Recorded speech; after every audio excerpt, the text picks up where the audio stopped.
নমস্কার, আমি প্রিয়াঙ্কা। গল্পবাহন চ্যানেলে আপনাদের স্বাগত জানাই। আজ আপনাদেরকে শোনাবো গল্প অভিশপ্ত গ্রাম। গল্প লেখা ও গল্প পাঠে আমি প্রিয়াঙ্কা। গল্পটি শেষ অবধি মন দিয়ে শোনার অনুরোধ রইল। শুরু করছি আজকের গল্প, অভিশপ্ত গ্রাম। প্রদীপ, তাপস, বিকাশ, তিন বন্ধুর হঠাৎ দেখা। আজ থেকে প্রায় 25 বছর আগে প্রদীপ, তাপস, বিকাশ ও সুধীর চার বন্ধু অমরপুর নামের এক মফস্বল এলাকার একটি মিশনে পড়াশোনা করত। চারজনের বন্ধুত্ব খুব গাঢ় ছিল। সেখানকার হোস্টেলে থেকে তাদের পড়াশোনা শেষের পর যে যার পছন্দের বিষয় নিয়ে বিভিন্ন দেশে বিদেশে পড়াশোনার জন্য এবং পরে চাকরির জন্য চার জায়গায় ভাগ হয়ে গেল। তারপর থেকে আজ এত বছর হয়ে গেল কেউ কারুর সাথে যোগাযোগ করতে পারেনি, বা বলা যায় সময় করতে পারেনি। সম্প্রতি তারা জানতে পেরেছে তাদের মিশনের 150 বছর বর্ষপূর্তিতে একটা অনুষ্ঠানের আয়োজন করা হয়েছে। নতুন পুরনো যে সকল ছাত্রদের সাথে কর্তৃপক্ষ যোগাযোগ করতে পেরেছেন তাদের সকলকেই ডাকা হয়েছে। সেই কারণেই প্রদীপ, তাপস ও বিকাশ আবার মুখোমুখি হয়েছে। তারা ভীষণ খুশি। অনেক গল্প, মজা, আড্ডায় জমে উঠল দিনটা। কিন্তু সুধীর আসেনি। ওর সাথে নাকি যোগাযোগ করা যায়নি। আসলে ও একটা প্রত্যন্ত গ্রামে থাকতো।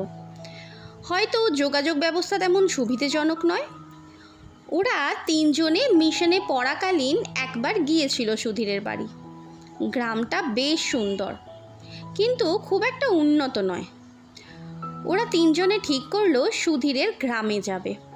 পুরনো বন্ধু সকলের সাথেই দেখা হলো, সেই বা কেন বাদ যাবে? তার সাথে মিশন কর্তৃপক্ষ যোগাযোগ করতে পারেনি তো কি হয়েছে? ওরা তিন বন্ধু মিলেই যাবে। দুপুর বেলার একটাই ট্রেন ছাড়ে। সব থেকে শেষ স্টপেজ ঝুমুরপুর, সুধীরদের বাড়ি। আবার ওখানকার ট্রেন ভোর 5টায় ফিরে আসে। প্রদীপ, তাপস, বিকাশ দুপুরের ট্রেনে রওনা হলো সুধীরের বাড়ির উদ্দেশ্যে। ঝুমুরপুর স্টেশনে ট্রেনটা যখন থামলো তখন রাত প্রায় 10টা। স্টেশনে ওরা তিনজন ছাড়া আর একটাও লোক নেই। ট্রেনটিও ফাঁকা হয়ে গিয়েছিল। ওরা ভাবলো এই গ্রামে হয়তো তেমন কেউ আসে না, আর গ্রামের লোকেরাও হয়তো খুব একটা শহরে যায় না।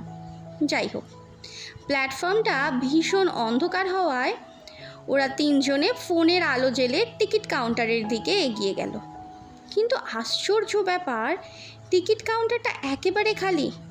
দেখে মনে হচ্ছে দীর্ঘদিন কোনো লোক এখানে আসেনি। ওরা এবার প্ল্যাটফর্মের চারিদিকে আলো ফেলে দেখল। চতুর্দিক আগাছার জন্ম হয়েছে। ধুলো ময়লার স্তূপ চারিদিকে। যেন কয়েক বছর পরিষ্কার করা হয়নি এই চত্বর। ওরা ফোনের আলোয় সামনের দিকে এগিয়ে চলল। প্ল্যাটফর্ম থেকে নেমে লাল মাটির রাস্তা ধরে এগিয়ে চলল। কিছুটা হেঁটে গিয়ে তারা গ্রামে ঢুকে পড়ল। গোটা গ্রামটা নিস্তব্ধ। দেখে যেন মনে হচ্ছে সকলে ঘুমিয়ে পড়েছে, একেবারে ফাঁকা। ওদের মনে আছে কোন বাড়িটা সুধীরদের। বাড়ির দরজা ঠক ঠক করলো, কেউ কোথাও নেই। তবে দরজা মনে হলো ভেজানো ছিল। টোকা দিতেই হালকা খুলে গেল। ওরা তিনজন দরজা ঠেলে বাড়ির ভিতর ঢুকে পড়ল এবং ডাকতে লাগলো, সুধীর, এই সুধীর, সুধীর। সুধীর বেরিয়ে এলো। ওদেরকে দেখে সুধীর তো প্রায় অবাক। আরে ভাই, তোরা এসেছিস? এতদিন পর আমার খোঁজ করতে এলি? বড্ড দেরি করে দিলি ভাই। সুধীরের শেষ কথাটা শুনে ওরা তিনজনেই অবাক। বিকাশ বলল, কেন ভাই এমন বলছিস কেন? আসলে আমাদের কেউ কারোর সাথেই তো যোগাযোগ ছিল না। মিশনের অনুষ্ঠানে গিয়ে সকলের সাথে দেখা, কিন্তু তোর সাথে যোগাযোগ করতে পারা যায়নি। তাই আমরা ভাবলাম তিনজনে প্ল্যান করে তোর কাছে চলে আসি। সুধীর ওদের তিনজনকে দুয়ারে একটা মাদুর পেতে বসতে দিল। সুধীরের বৌদি জল এনে দিল ওদের। জিজ্ঞেস করলো, কেমন আছো তোমরা? বাড়ির সবাই ভালো আছেন তো? হ্যাঁ হ্যাঁ, সবাই ভালো বৌদি, আপনারা ভালো আছেন তো? আর ভালো, ওই আছে একরকম। তোমরা বসো, আমি খাবারের ব্যবস্থা করি। বড্ড খিদে পেয়েছে নিশ্চয়ই। প্রদীপ হেসে বলল, সে আর বলতে বৌদি, খিদেতে পেটে ছুঁচোয় ডন দিচ্ছে একেবারে।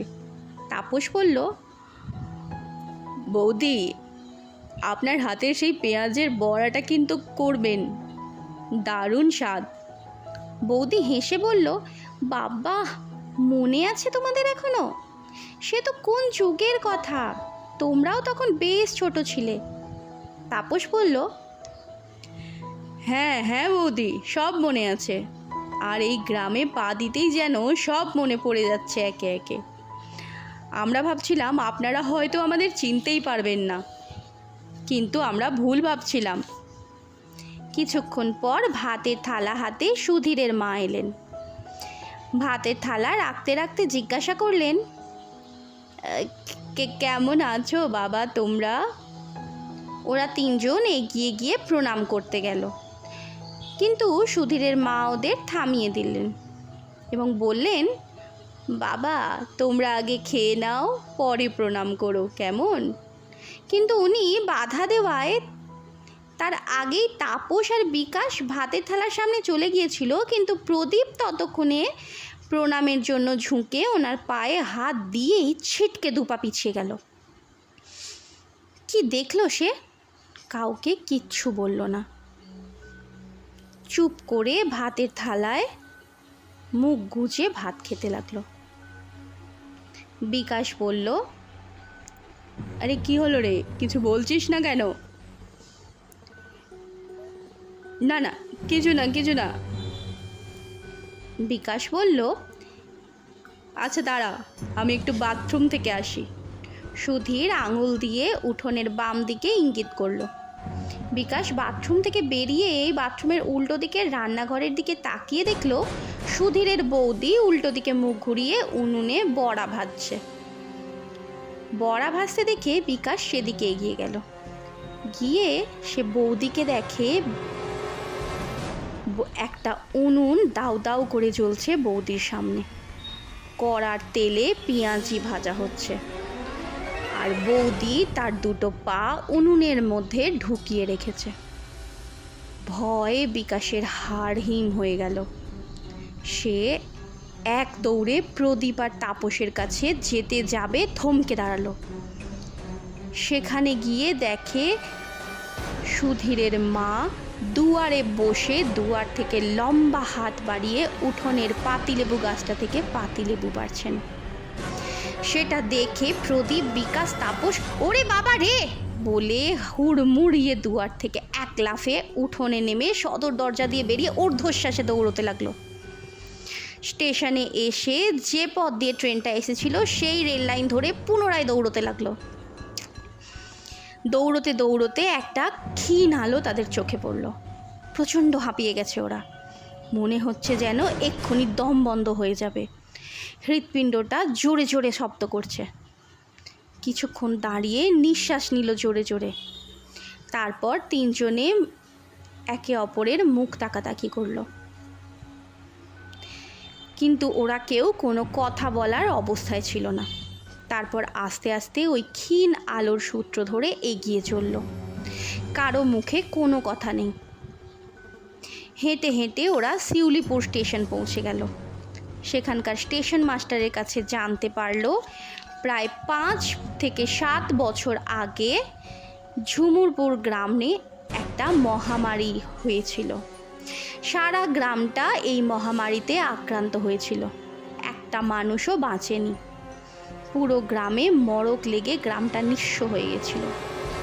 তাই সকলে ওই গ্রামটাকে অভিশপ্ত গ্রাম বলে। শেষ হলো আজকের গল্প অভিশপ্ত গ্রাম।